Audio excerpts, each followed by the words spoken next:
tanyalah isi di dalam hatimu. Kita kalau lagi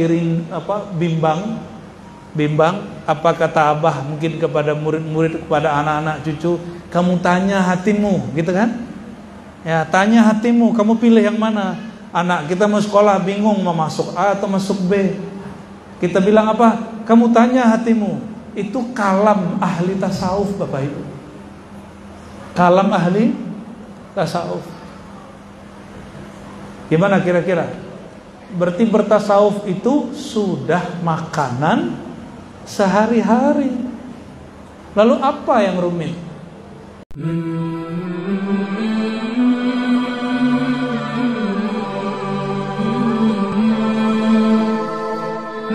Assalamualaikum warahmatullahi wabarakatuh.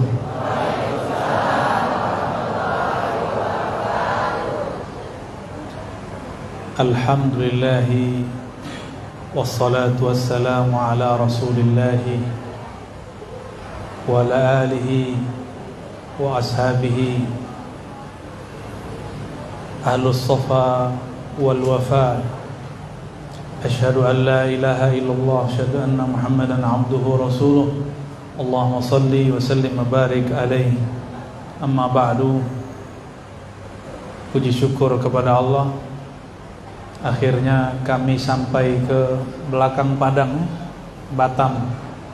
Saya dari Padang, Pak. Di sini belakangnya. Tidak terbayang dulu sampai ke sini. Dan kemanapun pergi ketemu orang yang cinta Allah, cinta Rasulullah dan zuriat Rasulullah SAW. Maka salam takzim kami kepada ayahanda Abah Sayyid Hashim Al-Attas.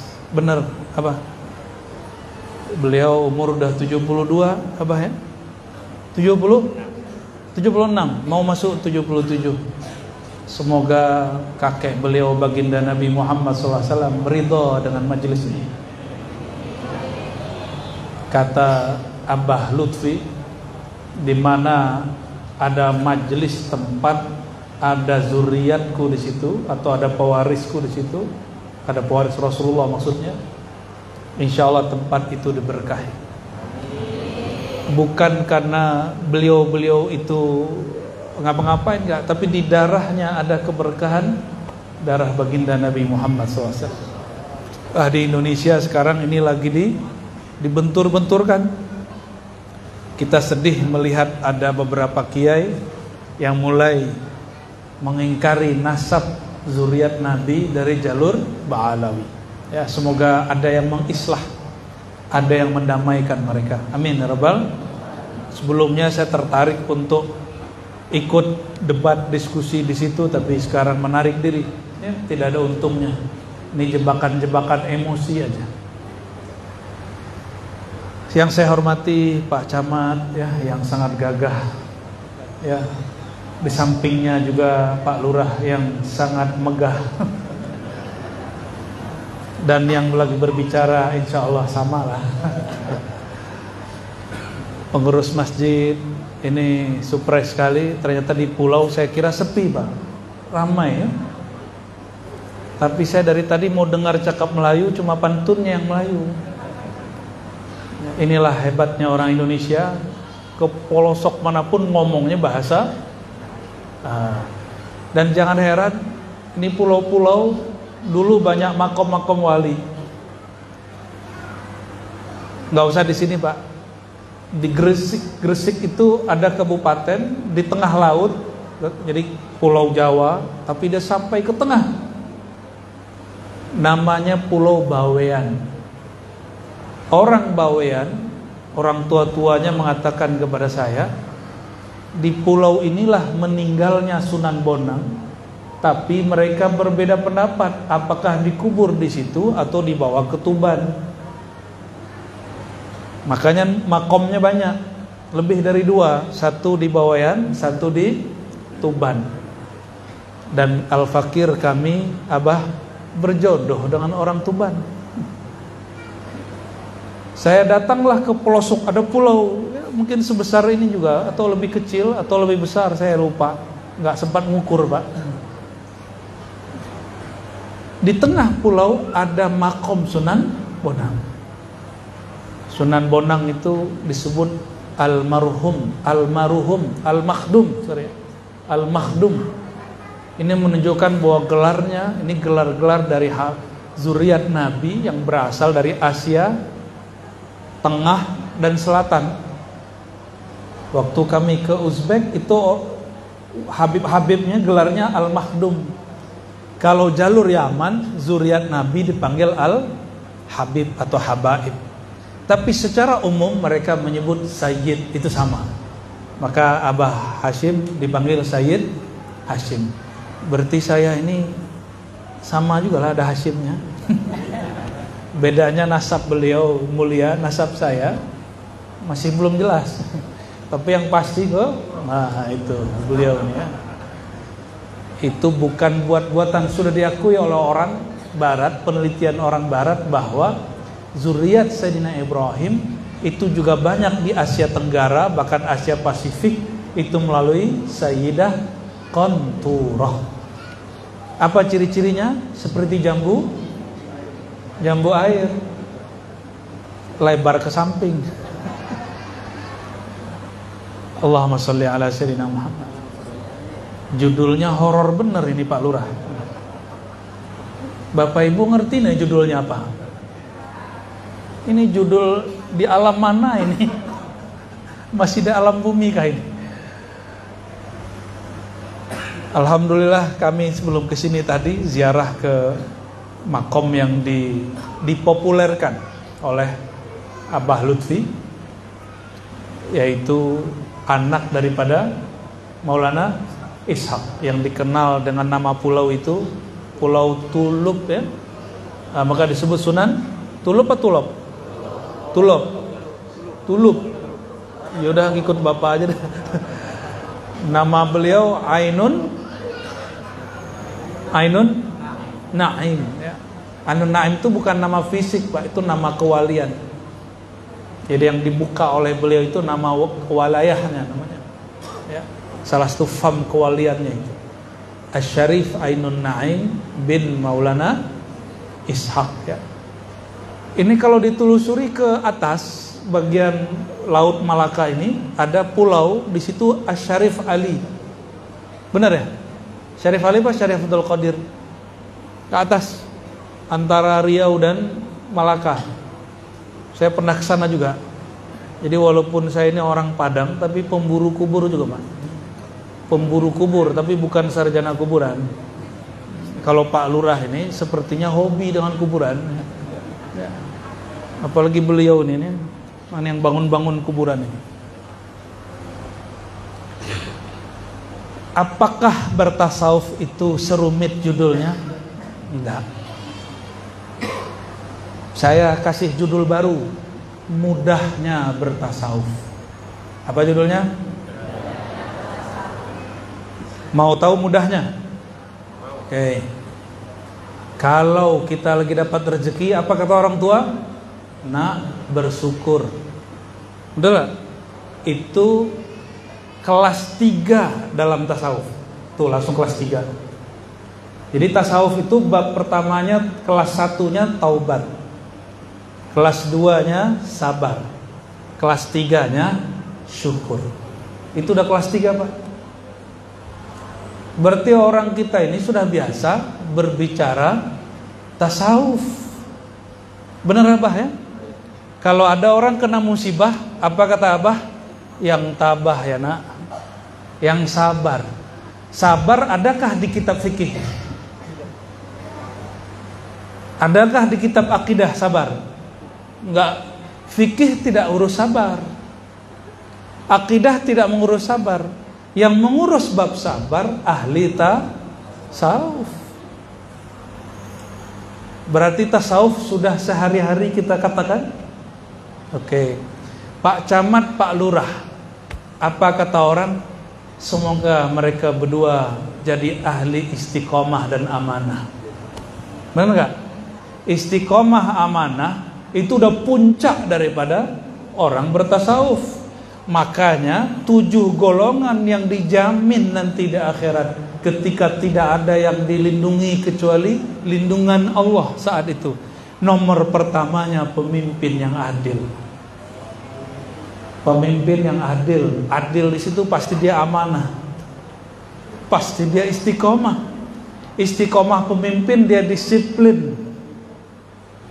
Istiqomahnya guru, dia tulus pengajar. Walaupun kemudian dicaci, dimaki, ditinggal. Kalau Pak Lurah tadi lain lagi babnya. Saya rapat dengan Pak RT ditinggal. Pak RT-nya berani kali ya. Ternyata urusan hisab menghisab. Akhirnya Pak Lurah ikut pun supaya Pak RT PRW gak keluar. Kalau di sini kayaknya masih aman Pak. Tapi di masjid ya nggak usah ya. Di luar masjid. Di luar masjid boleh. Mudahnya bertasawuf. Apalagi kalau di sini ada pasar dah? Ada. Apa kata orang kepada pedagang? Kata orang tua kita dulu, kau kalau berdagang yang jujur. Apakah ini orang tua kita dulu atau si pedagang baca kitab tasawuf? Kan enggak. Tasawuf itu dari dalam. Yang ditulis itu cuma panduan. Sebenar hakikat tasawuf ada di dalam sini. Baru menikah sayang-sayangan, kalau udah sebulan emosi. Apa kata mertua? Yang sabar nak, jangan emosi, jangan marah-marah. Jangan marah-marah. Itu salah satu bab dalam tasawuf, cabang dari sabar. Imam Ghazali taruh itu di kitab dia jilid ketiga. Bayangkan Bapak Ibu, jilid 1, 2 belum bahas. Jilid ketiga ada satu bab, satu pembagian namanya muhlikat, penghancur, membuat orang sengsara dunia akhirat. Apa itu? Al-ghadab, emosi tak terkendali. Orang kita dari dulu sudah biasa mengatakan, jangan marah-marah. Sayangi, kata mertua nih, ini anak saya titip kepadamu, tolong dijaga, tolong disayang. Itu bab tasawuf, rahmah, sakinah, mawaddah, itu bukan urusan ahli fikih. Ahli fikih mengurus rukun nikah, syarat nikah. Itu urusan ahli fikih. Untuk mengisi setelah akad, bergurulah kepada ahli tasawuf. Ahli tasawuf nanti yang ajarkan bagaimana cara membuka hati supaya kasih sayang Allah melimpah. Apa kata Nabi SAW? Ini bapak mau gak menjadi laki-laki terbaik di dunia? Minimal menurut istrinya sendiri. Tapi yang berkalam Rasulullah SAW. Ahsanukum, ini Nabi ngomong, apa kata Nabi? Ahsanukum li ahlihi. Orang paling baik di antara kamu, orang yang paling baik kepada pasangannya. Itu disebut dengan ihsan. Ihsan itu salah satu judul besar dalam tasawuf. Disebut akhlak mahmudah, berakhlak yang baik, husnul ashirah. Berarti bertasawuf mungkinkah dipisahkan dari kita? Mungkin gak? Gak mungkin. Gak mungkin dipisah. Lalu kalau begitu saya mau tanya, jika demikian adanya, apakah sulit belajar tasawuf? Enggak. Lalu kenapa ada orang bilang belajar tasawuf itu rumit? Karena dia tidak mengenal jalan menuju Allah.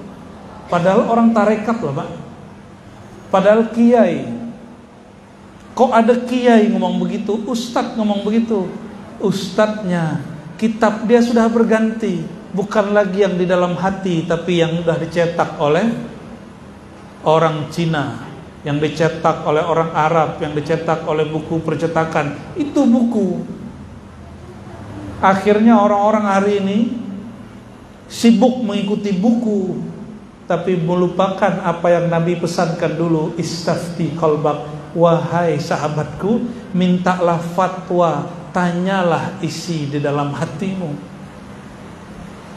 Kita kalau lagi bimbang, apa kata Abah mungkin kepada murid-murid, kepada anak-anak cucu, kamu tanya hatimu, gitu kan? Ya, tanya hatimu, kamu pilih yang mana? Anak kita mau sekolah bingung mau masuk A atau masuk B. Kita bilang apa? Kamu tanya hatimu. Itu kalam ahli tasawuf, Bapak Ibu. Kalam ahli tasawuf. Gimana kira-kira? Berarti bertasawuf itu sudah makanan sehari-hari. Lalu apa yang rumit? Yang rumit itu bukan tasawuf, tapi ilmu yang mengurai tasawuf. Nama ilmunya ilmul haqaiq atau ilmu hakikat. Namanya ilmu, ya rumit.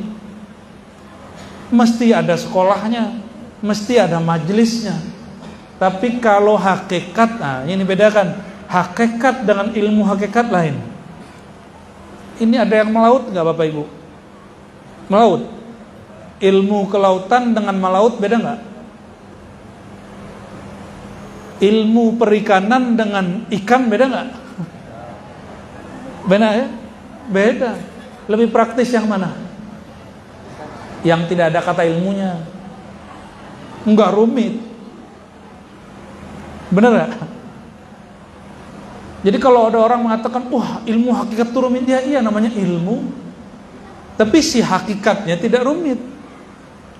Ilmu tasawuf sekarang itu Bapak Ibu sudah ada S1 tasawuf, S2 tasawuf, S3 tasawuf. Wajar kalau ilmu tasawuf rumit. Tapi kalau tasawuf rumit gak? Yang saya ceritakan tadi rumit gak? Nah, kalau begitu tasawuf isinya apa? Tasawuf itu adalah rasa yang Allah tumbuhkan di dalam diri. Tadi kita mulai dari bab syukur, benar gak? Syukur, sabar, syukur. Apalagi tadi? Jujur, amanah, adil, istiqomah. Itu semua sudah ada di dalam diri. Oleh karena itu, kalau Bapak Ibu gak mau rumit belajar ilmu tasawuf, cukup amalkan tasawuf. Ya. Pusing gak? Enggak kan? Tapi kalau saya ngomong begini, pasti pusing. Siapa yang kenal diri, kenal Tuhannya. Siapakah diri engkau? Diri engkau terdiri dari 4 anasir. 1 dari tanah, dari api. Oh, pusing gak tuh? Itu ilmu hakikat yang merupakan cabang dari ilmu tasawuf. Awalnya dunia dimulai dari Nur Muhammad.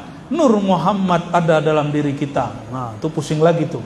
Itu ilmu hakikat. Tapi kalau orang tanya, adakah Nur Muhammad dalam diri? Gampang Pak ceknya. Nabi Muhammad itu jika dibuka dirinya, mulai dari ujung rambut sampai ujung kakinya, isinya hanyalah rahmat, kasih sayang kepada alam. Mau cekkah ada Nur Muhammad dalam diri? Ini bukan ilmu Nur Muhammad, ini sedang cek aja. Bapak Ibu, tadi ada kucing, jalannya sudah sempoyongan. Melihat kucing jalan begitu, kasihan gak? Mau ngasih gak? Kalau cuma kasihan, itu Nur Muhammadnya masih tidur itu. Tapi kalau Bapak mau ngasih, itu Nur Muhammadnya sudah bangun. Gampang toh? Ada orang pengemis, minta-minta. Hati kita bergejolak. Kata yang satu kasih, kata bagian yang lain gak usah kasih. Itu Nur Muhammad itu. Yang mengatakan kasih, itu Nur Muhammad itu. Gampang toh kajian Nur Muhammad? Gampang, mudah. Semudah itu. Namun kalau ditanya apa hakikat alam semesta, baru kemudian jadi rumit. Dalam satu kalimat Syekh Muhammad Arsyad Al-Banjari yang dia nukil juga daripada Syekh Abdul Qadir Jilani, sebuah kalam hakikat dari Nabi Muhammad, tapi bukan hadis Nabi. Alam itu dariku, Nur Muhammad, sedang aku nurku dari Allah Subhanahu wa ta'ala. Angguk-angguk tuh berarti gak sulit kan? Gak sulit kan? Berarti orang belakang Padang ini sudah biasa kajian Nur Muhammad. Saya lihat judul-judulnya lumayan. Al-Waqi'ah, Ratibul Atas, One Day One Juz, Z 3. Ada kitab Safinatun Najah, udah oke. Tinggal tambahin kitab tasawufnya satu.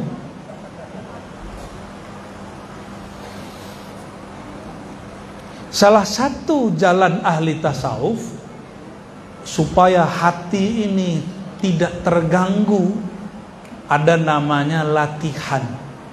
Latihan tuh bahasa Arabnya riyadhah. Apa bahasa Arabnya? Ada yang ototnya bagus nggak di sini, Pak?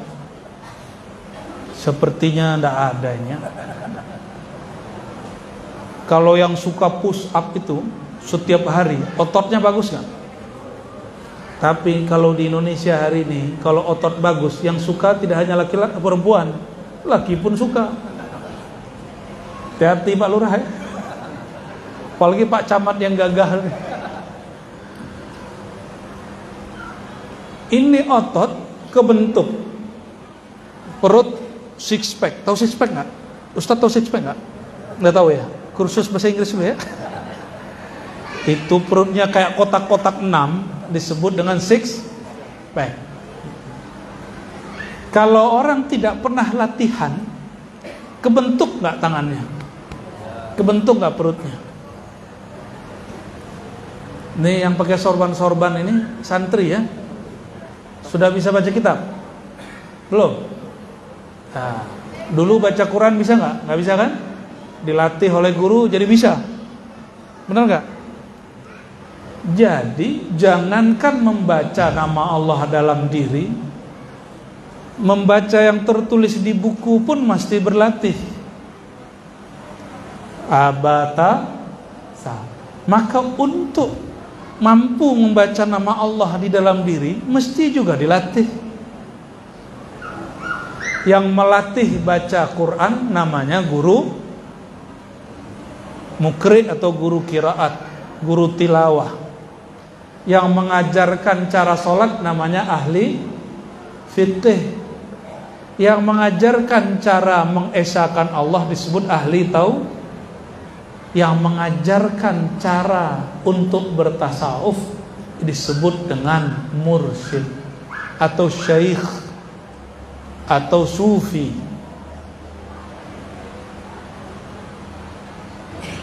Ilmunya, tapi kalau prakteknya kita boleh lakukan semua.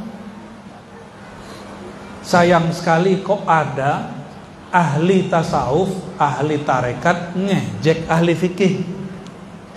Begitu juga ahli fikih bilang gak usah belajar tasawuf, sudah cukup dengan ilmu saya. Itu juga kita kasihan, karena di fikih tidak diajarkan sabar. Benar nggak? Ada nggak? Ada nggak satu bab di fikih itu sabar? Nggak ada. Kecuali fikih sudah digabung dengan tasawuf.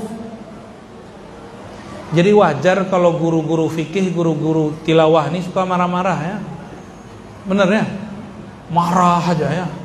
Wajar, karena dia bukan guru tasawuf. Di tempat saya dulu ada ahli zikir hebatnya bukan main, makomnya sudah tinggi, tapi oleh guru tua kami tidak diangkat jadi mursyid pengganti. Kata beliau, ini muridku bidangnya lain, karena dia pemarah saya kasih tugas yang lain. Coba kalau guru pemarah, seperti ibu-ibu suka marah sama anak. Ibu kalau marah sama anak ngomongnya gimana? Matilah kau. Ya, ya, benar nggak? Oh, kalau marah lagi, nggak jadi deh.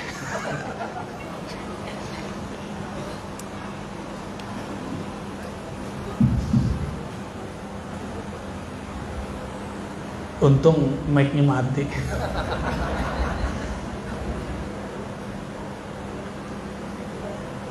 Jadi yang lucu nih, ibu-ibu marah, dia ngomong apa? Siapa bapak kau?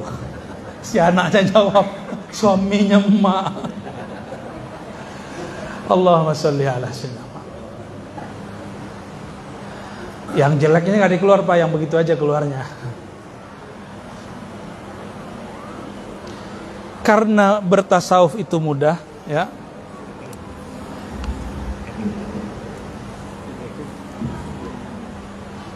Mic-nya kalau ganti topik kali ya.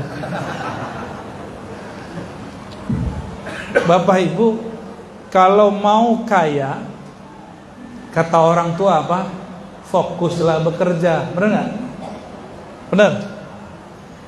Itu kaya dompet, rumahnya bagus, kendaraannya cukup, tabungannya lengkap. Tapi kalau mau hati kaya gimana?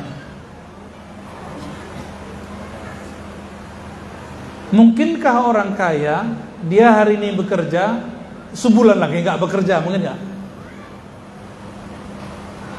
Berarti ada namanya bab istiqomah dalam urusan kaya bekerja, itu dilakukan oleh orang di dunia. Summa sayang, banyak orang belajar zikir masih protes. Ustadz, Buya, Kiai, Tuan Guru, saya ini sudah belajar banyak zikir, tapi hati pun masih belum tenang.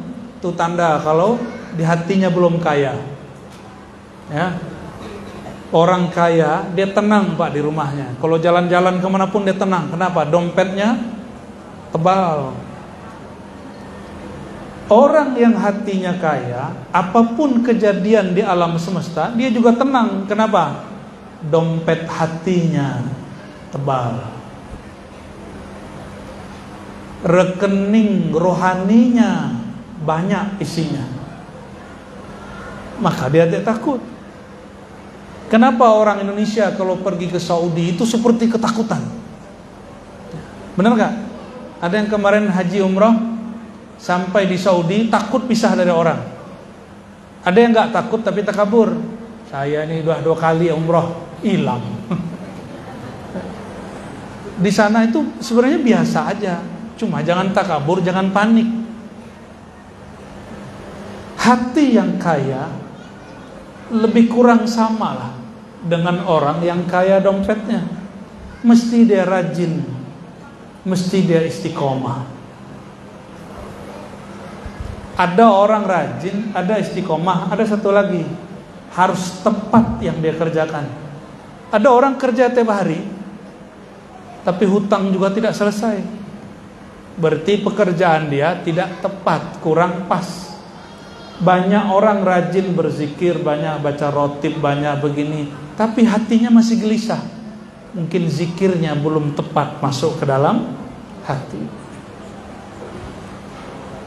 Maka jika ingin kaya hati, disiplinnya juga mesti sama kalau kita ingin kaya dunia.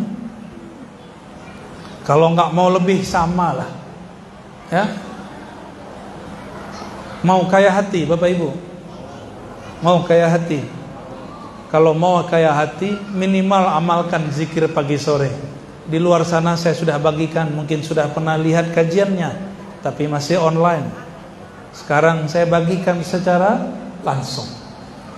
Ada zikir. Suatu kali dalam hadis Imam Tabrani, ada orang bertanya, ada sahabat bertanya mengenai kok hidup dia susah. Lalu dijawab, supaya ingin kaya, amalkanlah zikir yang diamalkan oleh malaikat, karena malaikat dapat rezeki melalui zikir itu. Apa zikirnya? Zikir yang biasa Bapak Ibu baca di Rotibul Haddad dan Yasinan. Tapi karena orang tidak tahu rahasianya, dia amalkan cuma sesekali.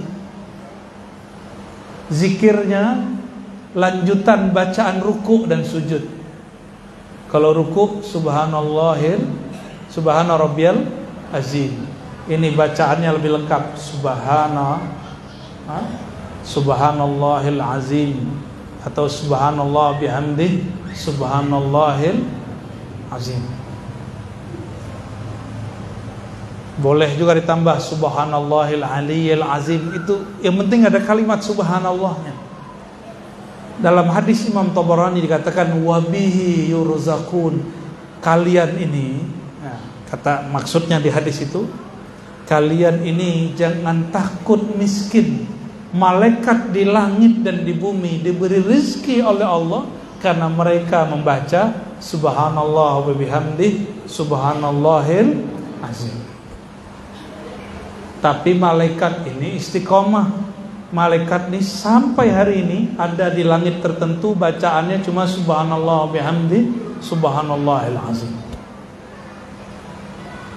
Maka siapa saja yang baca zikir ini, keberkahan malaikat itu turun kepadanya.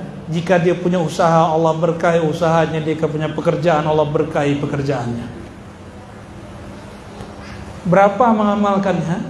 Jika malaikat tidak putus-putus, minimal bapak, ibu, tuan ini amalkan pagi 100, sore 100. Berapa bacanya? 100 pagi subhanallah bihamdihi subhanallahil azim. Apa maknanya? Subhanallah wa bihamdihi, maha hebat engkau ya Allah, maha terpuji engkau ya Allah. Subhanallahil azim, maha agung, maha besar engkau ya Allah. Itu doa malaikat, itu jimatnya malaikat.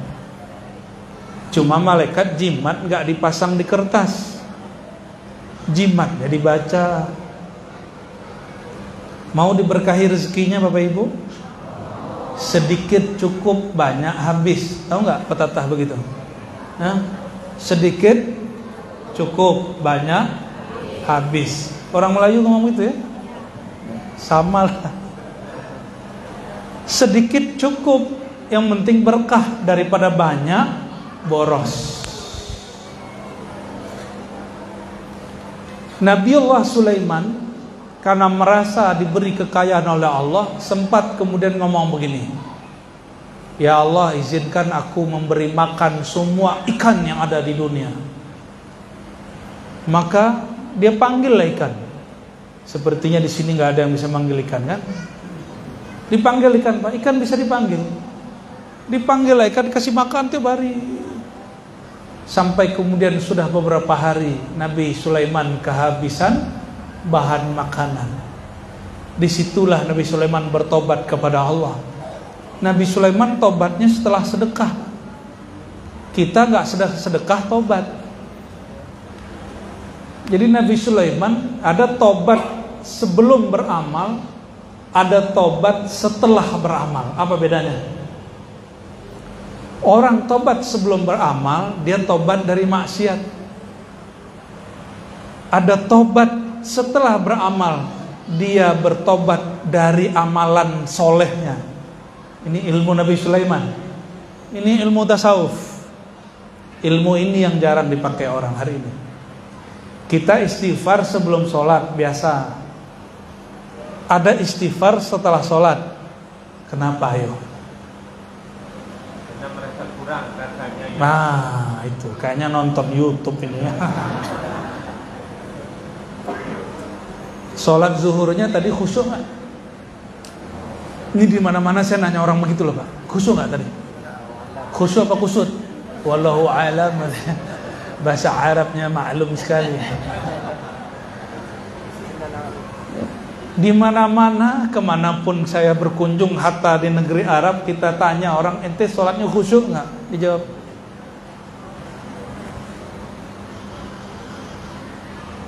kok bisa begitu ya? Tapi orang mau sholat ya, tapi sholatnya karena beban. Saya mau tanya nih Pak Lurah aja deh, kalau Pak Camat ketinggian. Pak Lurah kerja itu seneng nggak? Campur. Ini curhat nih Pak Camat nih. Tapi buat acara gini seneng nggak? Kenapa senang Pak Lurah? Karena sesuai dengan isi hati. Paham maksudnya? Sholat itu kalau nggak sesuai dengan gerak hati pasti jadi beban. Waktu kecil kita sering diingetin orang tua, sholat nak, benar nggak? Nih wajah-wajah mantan merasa dibebani nih ya. Karena waktu kecil sering ditegur orang tua dan merasa dibebani, dia nggak mau merasa terbebani sendiri. Ketika punya anak, dia wariskan bebannya kepada anaknya. Kamu sholat. Akhirnya anak sholat karena terbebani, karena sungkan kepada ayah.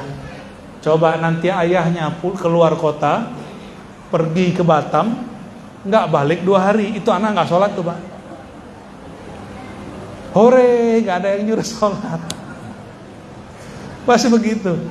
Coba tanya nih stafnya Pak Camat nih, kalau Pak Camat lagi ada berapat ke seberang, itu stafnya senang semua Pak, hore.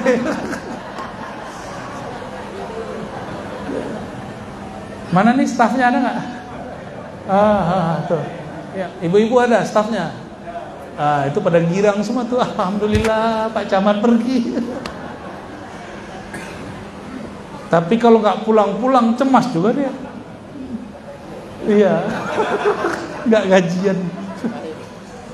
Saya minum dulu lah kalau gitu.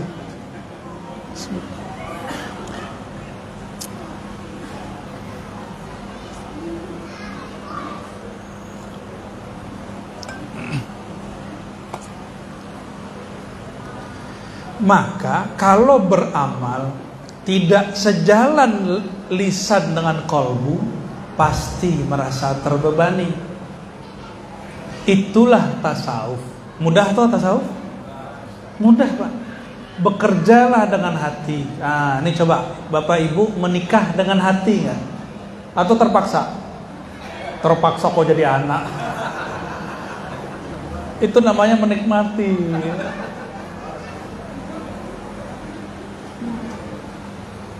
Ya Ustadz ya? Ustadz jomblo apa punya anak? Punya anak ya. Ya. Katanya punya istri beban. Lah anaknya sudah 2. Berarti bukan beban, itu nikmat namanya. Kalau orang menikah dengan hati, sudah 20 tahun, sudah 30 tahun, rasanya sebentar. Coba kalau pengajian nih Pak nggak pakai hati, 2 menit rasanya 2 jam. Ini mohon maaf nih, kalau mendengarkan kata sambutan lama nggak rasanya? Bener nggak? Ini jujur nih Pak pengurus nih. Pak pengurus kalau buat acara jangan banyak-banyak kata sambutan. Ya. Kalau tadi Pak Lurah karena Pak Lurah plus ketua panitia, nggak apa-apalah ya. Ada yang kalau buat acara lomba-lomba Pak 5 sambutannya. Pak RT, Pak RW pun ikut. Kalau nggak ada yang mau hadir katanya. Di sini hadir Pak RT, mana Pak RT? Ada ya Pak RW? Oh ada, alhamdulillah.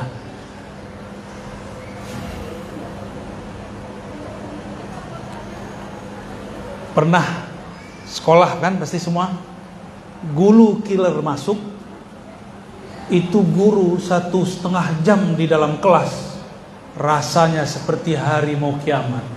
Lamanya bukan main. Betul ya? Tapi ada guru cantik, guru yang gagah, tampan, baik hati, tidak marah-marah, suka memberikan keringanan, suka menunjuki murid. Itu tahu-tahu sudah 1,5 jam, udah lebih bahkan 2 jam, muridnya, udah selesai, udah bunyi bel. Itu karena murid siswa belajar dengan hati. Saya kalau nulis Pak, saya suka nulis. Kalau nulis dengan hati, 10 halaman itu rasanya sebentar. Coba kalau disuruh orang nulis yang bukan bidang saya kesel itu ya. Kalau nggak ada honornya nggak mau nulis itu. Benar. Akhirnya ada penawar, hatinya sebenarnya tidak sesuai dengan lisannya, cuma karena ada tetek bengeknya, mungkin dikasih duit, dikasih ini, dikasih itu, orang bertahan juga. Itulah nasib pegawai, nasib pekerja, nasib karyawan. Sebenarnya sudah nggak betah, tapi karena butuh, betah juga. Kerjanya terpaksa. Inilah nasib orang yang sholat tapi tidak dengan hati. Setiap hari ngeluh, sholat tapi ngeluh. Udah digaji, udah ditandatangani sama Pak Camat, masih ngeluh, Pak. Kerja lagi, tugas lagi, gaji nggak naik-naik. Ini kan pegawai. Ustadz ada yang ngomong gitu loh, Pak. Saya ini kan trainer Ustadz dulu udah lama. Saya mentraining Ustadz kemana-mana. Itu kalau lagi makan-makan ngomongnya apa? Kita ini BBM sudah naik, honor belum naik-naik. Ini curhat para Ustadz. Ya Allah, ya Allah.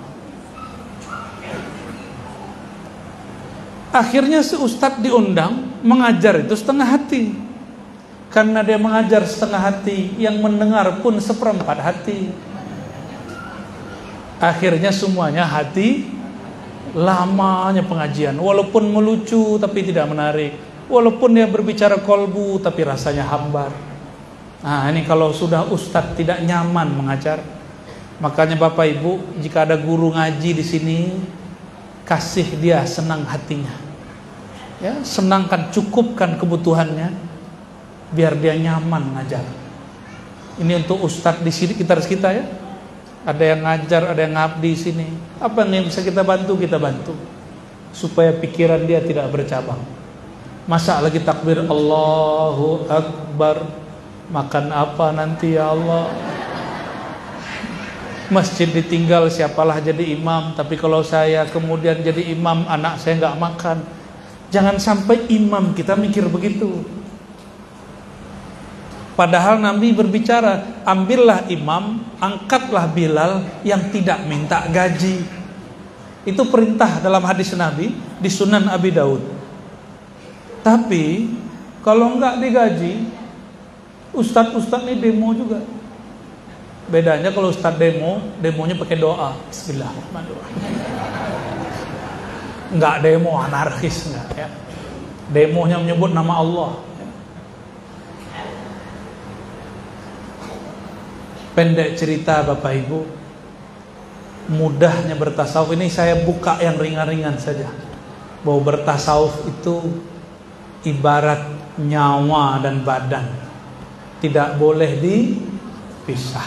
Maka janganlah para ustadz, para dai mempersulit tasawuf, ya. Justru kita buka ilmu ini kepada masyarakat supaya orang tambah tertata sabarnya. Jangan seperti ibu-ibu di zaman Nabi, ketika dia dapat musibah, dia duduk, ibu ini duduk di kuburan, nangis meratapi anaknya.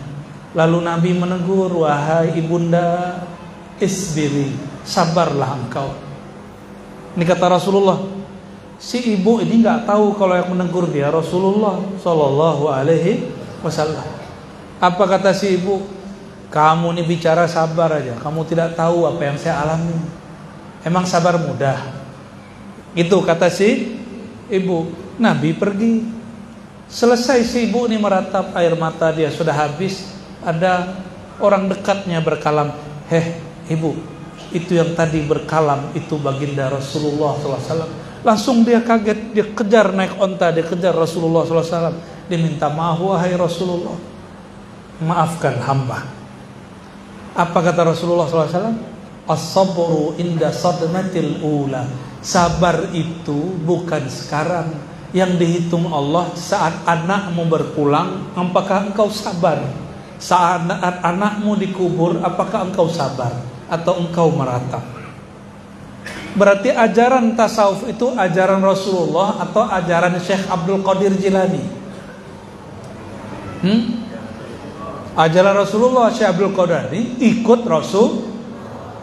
Syukur, jujur, itu ajaran Rasulullah atau ajaran Sidi Ahmad Tijani? Rasul? Ya. Zikir yang banyak itu ajaran Muhammad Saman, Muhammad Bahauddin Naqsyabandi atau ajaran Rasulullah?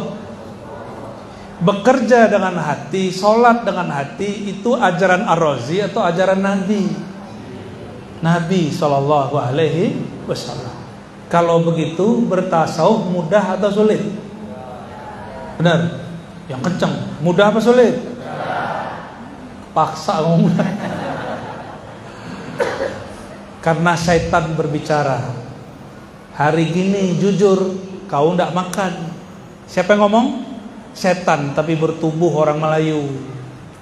Ada orang Melayu ngomong begitu? Ada. Bule juga ada yang ngomong begitu. Karena setan ini bisa ngambil tubuh siapa aja. Hari gini khusyuk, nggak mungkin. Yang ngomong begitu udah kesurupan setan itu. Hari gini amanah adil, nggak mungkin, nggak makan. Pak Camat nanti nggak bisa beli mobil. Ada yang ngomong begitu Pak, itu setan yang ngomong. Tapi bertubuh manusia, karena was-was itu minal jinnati wan.